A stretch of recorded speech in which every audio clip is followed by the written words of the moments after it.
Assalamualaikum warahmatullahi wabarakatuh. Alhamdulillahi rabbil alamin, wassalatu wassalamu ala asyrafil anbiya'i wal mursalin wa ala alihi wa sahbihi ajma'in. Subhanaka la ilma lana illa ma 'allamtana innaka antal alimul hakim. La haula wa la quwwata illa billahil aliyyil azim. Rabbi shrah li sadri wa yassir li amri wahlul 'uqdatam min lisani yafqahu qawli. اللهم افتح علينا بفتوح العارفين بك، اللهم اجعلنا من الذين يستمعون القول فيتبعون احسنه، اللهم علمنا مما جهلنا وانفعنا بما علمتنا وزدنا علما نافعا يا رب العالمين. قال الشيخ المصنف الناظم رحمه الله تعالى ونفعنا به وبعلومه في الدارين آمين. Kita di muka surat 23 kitab Jawi.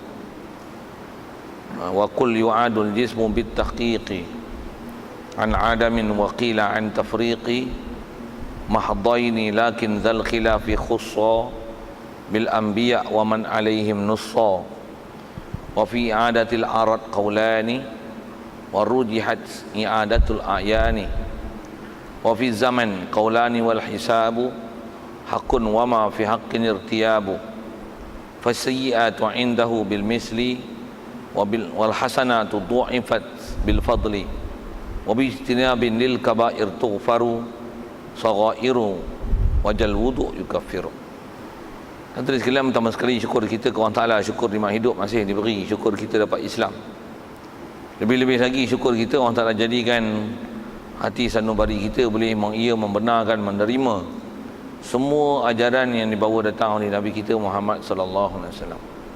Menerimanya di hati kita semua ajaran yang dibawa oleh baginda Nabi sallallahu alaihi wasallam. Itulah dikatakan iman. Lebih-lebih lagi syukur kita Allah Taala jadikan dalam keadaan kita boleh taat, patuh perintahnya, meninggalkan larangannya. Dengan bahasa lainnya Allah Taala jadikan kita takwa. Dan dijadikan kita pula sentiasa haluba untuk meneruskan cita-cita dan tanggungjawab mencari ilmu untuk mempelajari apa ajaran Nabi yang telah ditabligh oleh baginda Nabi SAW, yang dia telah menyempurnakan tugas tabligh dia. Kita lah pula kena tunaikan tanggungjawab mencari apa yang telah ditablighkan. Syukur Allah Ta'ala jadikan kita dalam keadaan itu. Syukur juga kesihatan, kelapangan masa diberi. Begitu juga hidayat taufik masih dianugerah ke kita dapat kita hadir solat maghrib berjemaah di masjid ini. Dan insya-Allah kita manfaatkan pertemuan kita meneruskan bacaan kitab malam ini daripada kitab Matan Jahrah Tauhid, insya-Allah. Dan kita dalam masjid ni ada peluang mendapatkan iktikaf ke kita. Marilah kita sengajakan keberadaan kita dalam masjid ni semata-mata adalah untuk iktikaf. Sambil itu mendengar majlis ilmu dengan niat, lafaz niatnya sahaja aku iktikaf dalam masjid ni kerana Allah Ta'ala. Dengan kita spekkan kewujudan dan keberadaan kita dalam masjid ni adalah untuk iktikaf, maka insya-Allah hasil pahala jadilah itu ibadat. Dan sepanjang keberadaan kita dalam masjid ni, hukum kita beriktikaf dalam masjid, insya-Allah. Kata musannif, wa qul yu'adul jismu bit tahqiqi an adamin wa qila an tafriqi. Jadi sekalian, apa yang kita nak sambung ni kali ikut masih bicara alam yang nama alam akhirat, alam yang selepas daripada mati. Yang terdekat dulu kita bicara tentang mati, tentang adanya soal muka nakir dalam kubur, ada soal dalam kubur, ada azab dalam kubur, ada nikmat dalam kubur. Begitu juga yang telah kita bicara dulu sikit sebanyak tentang wajib i'tiqad adanya kebangkitan semula selepas daripada kita mati itu. Pasal semua perkhabaran itu Rasulullah cerita, yang dia cerita ada yang dengan bahasa dia sendiri yang dipanggil hadis Nabi sallallahu alaihi wasallam, ada yang dia cerita khabar ke kita tu dengan namanya Quran. Dan ada dalil akal yang kalau kita fikir pun memang sepatutnya di akhirat esok pasti ada satu hari lagi selain pada hari-hari dunia ini yang Allah Ta'ala akan jadikan sebagai pembalasan. Kerana dengan mata kasar kita dapat lihat umumnya memang manusia di atas muka bumi ini tak adil. Ada yang baik tapi ditindas, ada yang dia ni jahat tapi berkuasa menindas pula orang lain, jadi tak dapat tidak. Mesti ada hari yang Allah Ta'ala dan disebah, kalau disebah umum buat ketuhanan, mesti ada Tuhan akan mengadili seadil-adilnya siapa yang sepatutnya diberikan keadilan itu. Jadi sekali lalu itulah apa yang kita dah belajar dulu. Jadi kita nak sambung ni Kata dia waqul yu'adul jismu bitahqiqi. Jadi masih kita bicara tentang masalah bangkit semula daripada kubur. Jadi kita semua akan mati nanti dengan tiup sangkakala yang kedua.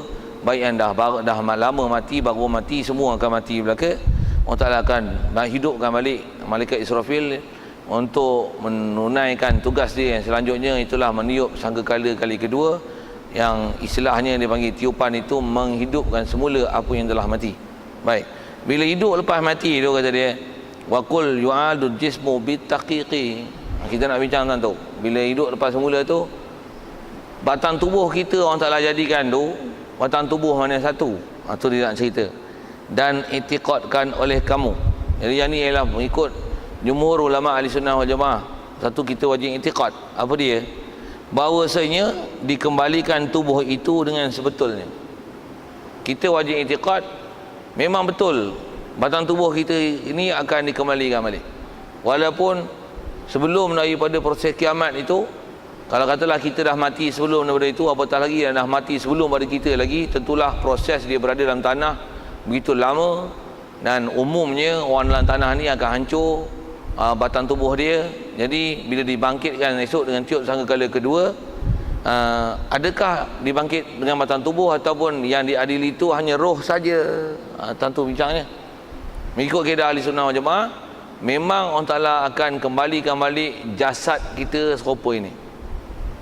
Maksudnya dijadikan baliklah jasad kita. Susah ke Allah Ta'ala nak buat gitu?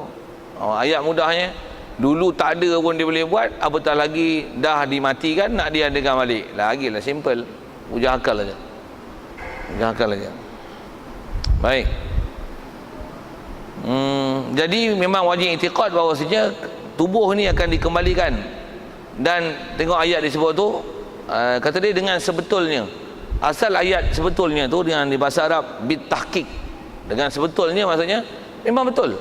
Maksudnya memang kena i'tiqad. Kita ni orang Ta'ala akan bangkitkan semula esok, lepas pada ditiup sangkakala kedua tu, batang tubuh kita ni akan dikembalikan. Baik, kalau sikit dengan huraian situ, batang tubuh tu satu halnya, maksudnya memang jasad kita yang ni, yang umumnya disebut jasad kita buat pada tanah itu, atau dengan kombinasi dengan tanah, air, api, angin, buhpi lah dengan bahasa itu. Batang tubuh kita ni lah yang Allah Ta'ala akan kembalikan. Dan dikembalikan ni mengikut apa yang datang warid pada hadis. Rasulullah pernah sebut, kata yub'atsu yaumal qiyamah ghurlan uryan. Kama qala, kita akan dibangkitkan di akhirat esok dalam keadaan ghurlan uryan. Apa dia ghurlan? Kalau bahasa mudah ni, kulub. Bisa dengar lah kulub lah. Tentu orang Jepun tak biasa duduk, orang Melayu tak faham kulub. Kulub tu maksudnya yang mana yang dah berkatan jadi tak berkatan semula. Lepas tu Ghurlan Uryanan, telanjang. Baik, sikit ambil dalam faham Ghurlan tu. Atas sebab ulama dah mensyarahkan hadis Nabi SAW itu, kama qala. Jadi disebut dengan kata kulub tu pasal apa? Nak menunjukkan bahawasanya kita ni bila bangkit akhirat esok, apa benda yang pernah bercerai pada kita, yang asalnya dia ialah jasad kita, semua akan bercantum balik. Yang hatta kulit yang telah dipotong waktu masuk jawi tu ada balik. Bahkan kalau ikut semua bulu-bulu yang pernah kita tanggal dan potong, semua patah balik. Semua ada balik. Contoh orang kudung tak kudung kaki dah. Orang kudung tangan ke, kena kecil manis ke, kecil masin ke, kecil masam ke, semua patah balik kaki. Masuk patah balik itu kaki ada balik. Kaki ada balik. Pasal semua sambung balik. Bayangkanlah orang kulub pun ada balik. Baik, bila kulub ada balik, janggut yang mana ada yang pernah terlerai pada badan kita semua datang balik. Rambut apa semua akan turun balik. Cuma adakah tak panjang ke, uduh tak uduh macam hantu ke, panjang sangat. Atau masyhur suruh ulama, dia tu taklah dijadikan panjang macam hantu raya. Dia kata rupa-rupa kita cuma nisbah dikembalikan. Cuma apa yang ada kat kita nanti daripada mula kita, kejadian kita atas muka bumi ini, khususnya daripada taklif sampailah mati, dia akan ada. Cuma taklah panjang menjela tu, tapi dia akan sambung dalam bentuk yang pendek. Dan mana-mana anggota yang pernah tertanggal daripada badan kita, dia dalam keadaan berhadap besar. Berhadap besar, dia akan gelap. Ini kita cerita orang Islam. Orang kafir memang gelap semua. Orang kafir semua gelap. Orang Islam, pernah Rasulullah sebut dalam hadis dia tentang bangkit semula di padang mahsyar esok ni, pasal semua umat Nabi SAW yang dia beriman, sah imannya, yang memang istilahnya ahli syurga, muka dia akan bercahaya, tangan dia bercahaya, kaki dia bercahaya, yang mana yang dibasuh anggota wuduk. Jadi siapa tak pernah wuduk seumur hidup, mampu hang gelap sikit dengan bahasa hidup. Jadi semua yang dibasuh dengan wuduk gelap, akan bercahaya, dan kekuatan watt dia mengikut sekerap mana dia berwuduk sepanjang hidup dia. Sebut watt faham kot? Tak faham tuan-tuan pergi ngaji sains lah. Berapa watt tu? 5 watt ke, 100 watt ke, 5 juta watt ke? Jadi terang tak terang tu sekerap mana dia berwuduk. Satu orang yang sentiasa jaga wuduk, sentiasa berwuduk, hafiz Quran, wuduk. Tuan-tuan bayang berapa watt? Kalau masjid kita ni, kalau kata tak ada lampu macam ni, bubuh sebatang je macam macam kena ayam je, muram je sikit dengan bahasa itu. Kita pun esok muram tak muram kita ialah berdasarkan berapa kali kekerapan kita berwuduk. Habis-habis tak kalau 5 kali ya.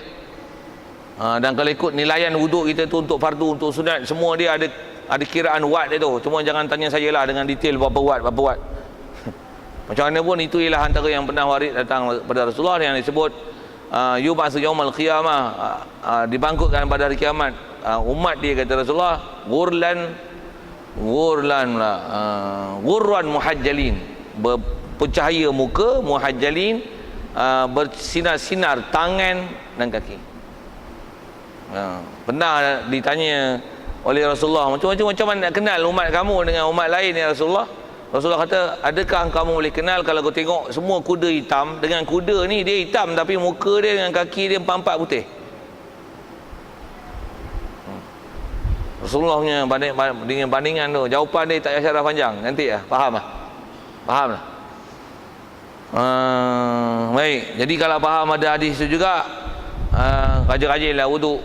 Jadi kalau tak semayang, tuan-tuan cacat, tengok dia punya watt dia kurang, apatah lagi tuan-tuan ada besar, tuan-tuan ada tanggalkan kuku, rambut dalam keadaan ada besar, dengan sengaja tuan-tuan tanggalkan. Selalunya nak banyak jadi kat ni kat orang perempuan lah.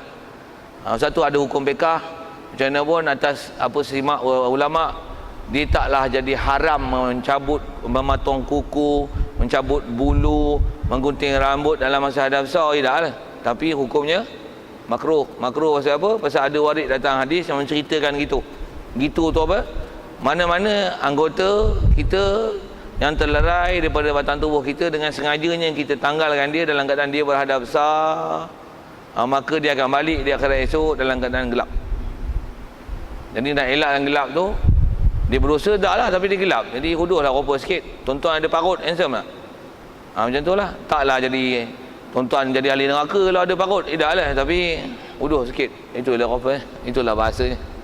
Okey, cukup. Macam mana pun nak cerita adalah batang tubuh kita ni memang akan dikembalikan balik esok. Allahumma salli ala. Baik, selesai situ. Jadi wajib i'tiqad memang dikembalikan esok adalah jasad kita, bukan saja roh, tapi roh tu akan dikembalikan pada jasad. Dan jasad ni kata dia, Allah Ta'ala jadikan an adamin wa qila an tafriqi. Buat daripada mana? Padahal dah hancur dah. Ada yang dah jadi istilahnya dah reput-repai, dah jadi hancur, dah jadi tanah dah. Kemudian daripada binasa, Allah Ta'ala adakan balik, kemudian daripada binasa. Apa maksudnya? Allah Ta'ala jadikan semula. Kan lepas kita ada ni, kita mati, kan dia habis tak? Binasa tak? Hancur tak? Bila hancur, Allah Ta'ala jadikan balik macam mana? Bukan ambil batang tubuh tu balik, pasal dah hancur. Betul macam mana? An adamin, buat daripada tak ada. Maksudnya dah hancur, buat lain lah. Jadi batang tubuh kita tu, that is a new creation, new body, you know. Macam tu kot, cakap putih kot dia faham lagi. Cari cakap Melayu tak faham. Jadi our body esok lepas dibangkitkan pada tiup sangkakala kedua, that is a new body. Macam tu kot, boleh? Faham? Tuan-tuan faham bahasa Melayu ke bahasa Inggeris ke, pasal lah, tapi janji tuan faham. wajib i'tiqad tu okey, siap. Lagi, jadi orang Ta'ala jadikan daripada tak ada, orang Ta'ala bagi ada balik. Yang ni umumnya, pasal umumnya manusia bila mati semua hancur. Melainkan manusia-manusia yang terpilih. Terpilih tu, kalau tuan-tuan nak cari ciri tu, carilah. Kalau kita nak bekerja, duduk cari tempat tu pun bagus juga. Apa dia? Kita sebut sekali lalu lagi, insyaAllah. Macam mana pun dia sebut gini dulu. Jadi umumnya manusia ni bila ditanam hancur, jadi buat esok batang tubuh baru lah. Okey. Dan kata setengah, kalau maksud setengah, kata setengah ni setengah ulama, maksud setengah pun sebahagian. Sebagai ulama kata Allah Ta'ala jadikan jasad kita balik ini kemudian daripada bercerai-cerainya. Allah Ta'ala jadikan semula selepas daripada kita bercerai-cerai. Jadi maksudnya bukan buat semula, tapi yang mana yang dah hancur tu. Pasal bila hancur ni sama ada dimakan binatang apa, macam mana Allah Ta'ala teknikal dia kumpul balik tu, wallahualam. Tapi ada pendapat ulama yang mengatakan yang dicantum balik ini, mana yang dah hancur sekalipun dah dalam bentuk rupa lain, tapi asalnya itu adalah komponen kita dan juzuk kita, dan tak mustahil Allah Ta'ala nak jadikan tu balik untuk dibentukkan balik batang tubuh kita, adalah harus pada Allah Ta'ala buat gitu. Jadi ada ulama kata buat semula batang tubuh kita ni bukan daripada tak ada buat semula, tapi mana hancur tu Allah Ta'ala jadikan semula batang tubuh kita. Di situ ada khilaf tentang jadi daripada mana, daripada tak ada ke ataupun yang mana hancur tu Allah Ta'ala jadikan balik. Baik. Tapi kalau ikut faham tu atau jumhur ulama sebut yang masyhur dalam kitab-kitab akidah, kalau kita lihat pendapat yang paling kuat adalah yang mengatakan bahawasanya dijadikan semula daripada tak ada kepada ada. Baik. Di atas pendapat yang kata yang mana hancur ni, yang macam mana? Mahdaini lakin zal khilafi khussa bil anbiya wa man alaihim nussa. Kedua-duanya itu kata dia semata-mata. Jadi istilah semata-mata ni maksudnya memang wajib i'tiqad atas dua pendapat tadi. Ada yang Allah Ta'ala jadikan daripada tak ada bagi ada balik semata-mata, maksudnya batang tubuh kita semata-mata memang betul je tu bitahqiq. Ataupun jadikan batang tubuh kita yang hancur-hancur tu dijadikan semata-mata betul-betul daripada hancur tu, betul-betul memang macam tu. Okey. Jadi atas pendapat kata daripada tak ada tu satu atau pendapat daripada hak hancur-hancur tu satu masing-masing ada hujah dan pendapat masing-masing. Jadi kalau sebut bab dalil apa panjang kan, kita ni sebab ngaji orang awam ni dengan maklumat macam tu pun padan dah. Siap. Baik. Di atas pendapat yang kedua kata kita ni dihimpun semula daripada juzuk yang hancur ni, kata dia, tetapi khilaf ini, khilaf mana? Khilaf yang kata ada ambil daripada batang-batang tubuh kita yang dah hancur ni, ditentukan dia dengan segala nabi-nabi. Jadi ada ulama mensyarahkan sikit panjang situ, kata dia yang mana yang Allah Ta'ala ambil cantum semula ni, kalau ikut atas jumhur ulama yang sebut itu bukan untuk semua manusia. Umumnya manusia ni buat daripada tak ada kepada ada, tak ada kepada ada. Betul yang ada yang cantum-cantum balik ni, yang ni untuk orang special.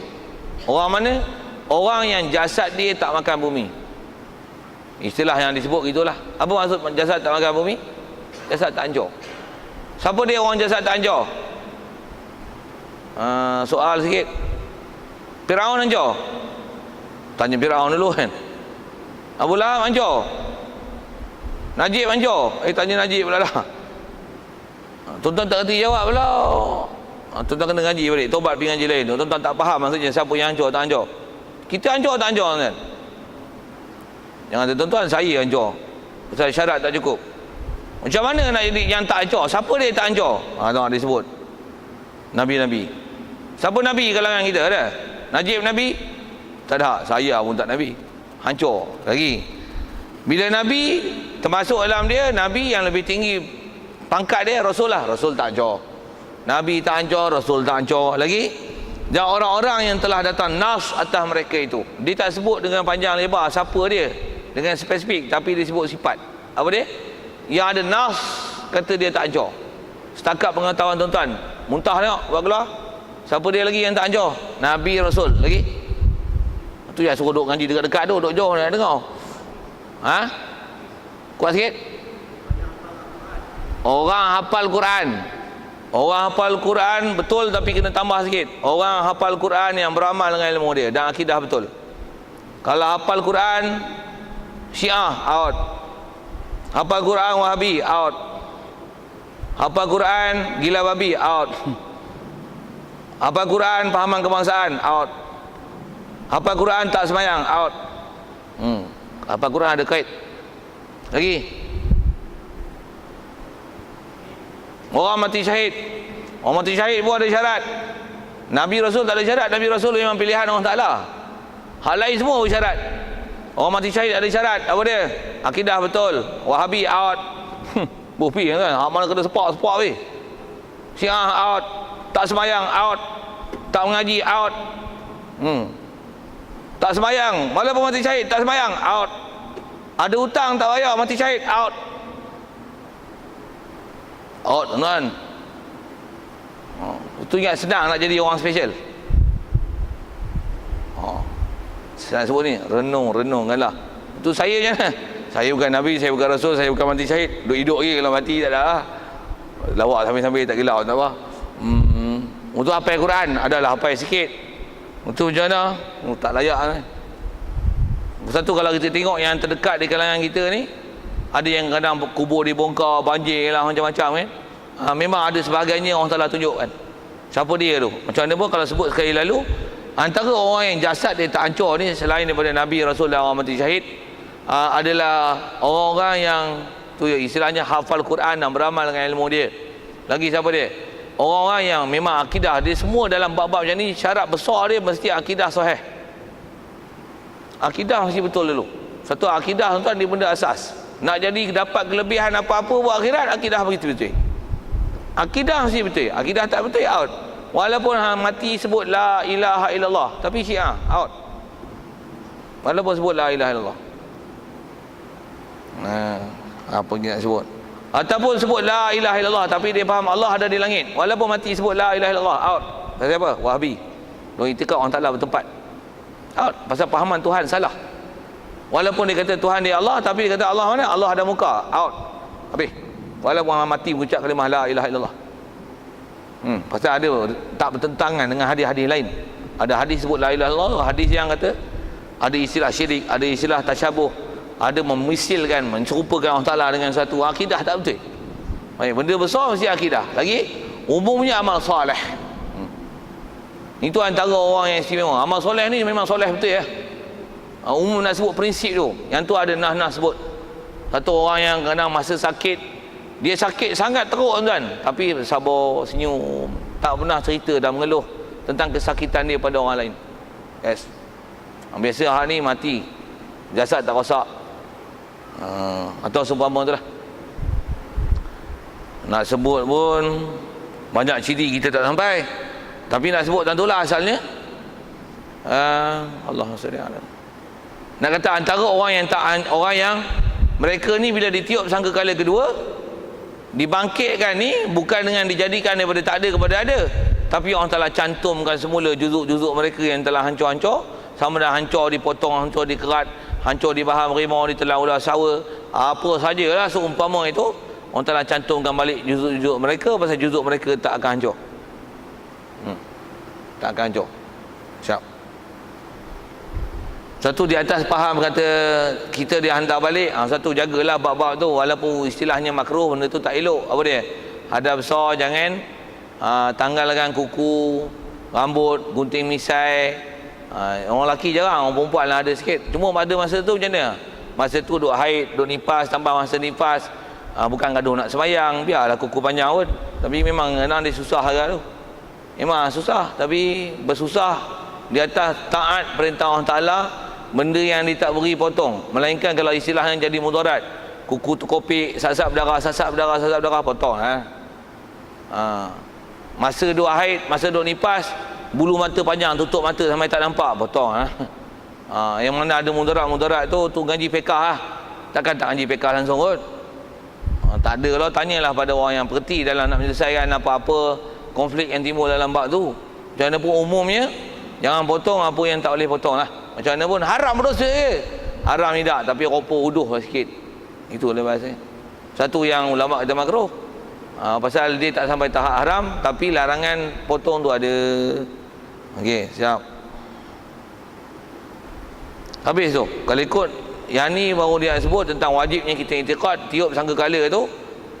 Umumnya manusia dijadikan daripada tak ada kepada ada semula, dan ada riskan semula tu kita ada belajar dulu.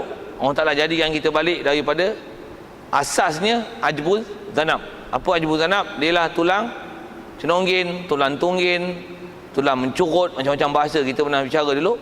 Kalau bahasa Arab dia panggil ajbul zanab, tulang yang kecil sebesar biji sawi tu, yang nisbah kejadian kita Allah Ta'ala memang jadikan hak tu dia tak hancur, yang tu dia tak hancur.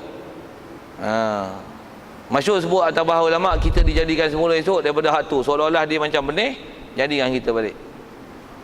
Okey, soal tu tentu tentang bangkit semula daripada kubur daripada apa, kita bahas tu soal.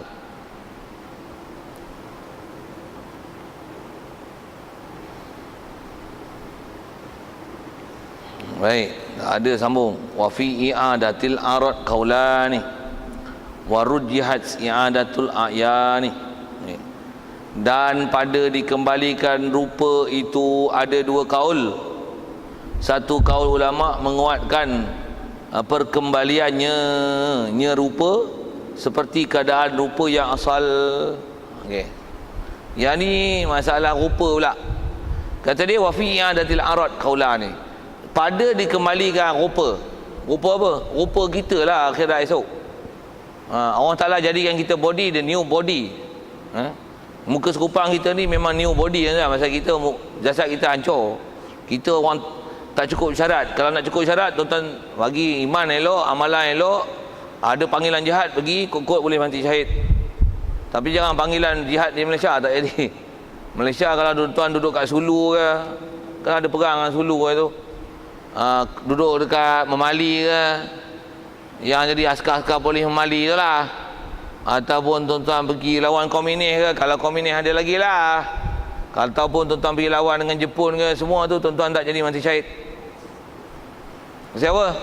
Syarat mati syahid, mesti mati syahid orang Islam lawan orang kafir, dan lawan tu nak tegak Islam.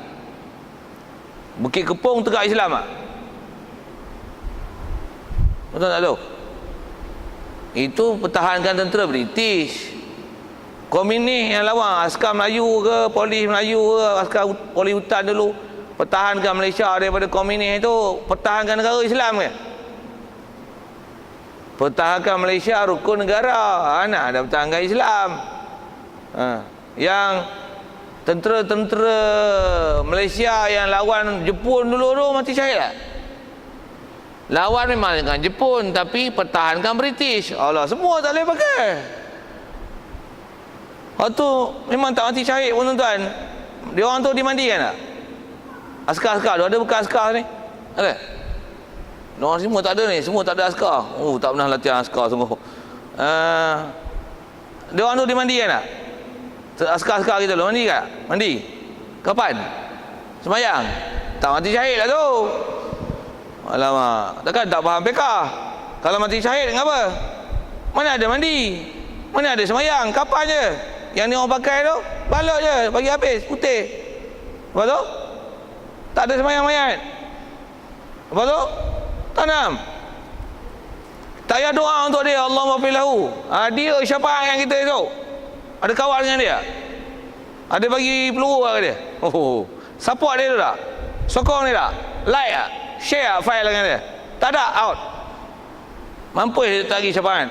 Bahkan yang ni, yang SP yang duk jadi report kat kerajaan tu, mampu yang tak ada syafaat lah. Okey, sikit lah, saya dah usik-usik tu. Saya pernah ceramah dekat polis tuan-tuan macam tu, pucat muka, pegawai-pegawai kali. Best tu, ceramah kat orang macam tu, baru orang tahu. Tuan-tuan buat kerja saya silap sia-sia. Jadi anjing kerajaan, lagi 2 kali pucat muka. Ustaz ni tak boleh panggil kata dia, bahaya. Provokasi. Anjing kerajaan macam mana? Kerajaan kata buat apa, menyala je. Wow, wow, wow, wow, wow, wow, wow. Itu saya siap bunyi. Wow, wow, wow, wow, wow, wow, wow. Tangkap. Wow, wow, wow, wow, wow, wow. Yang ni jangan tangkap. Betul-betul anjing kerajaan. Bukan anjing Islam. Bukan anjing Islam. Oh, tak sedar ni lah. Bukan tentera Islam. Bukan polis Islam yang menjalankan syariat. Orang buat hiburan macam mana? Wel macam mana? Wah, prit. Ceramah tu anjing kerajaan. Tuan-tuan tak setuju lah, tanya soal jawab lagi lah. Kalau tak setuju terus, berhenti terus, buat kerja lain, jual nasi lemak lagi bagus. Buat apa buat kerja itu? Harap makan gaji yang besar. Saya silap, buta mata hati, makan duit berat benak, bukan buat kerja dengan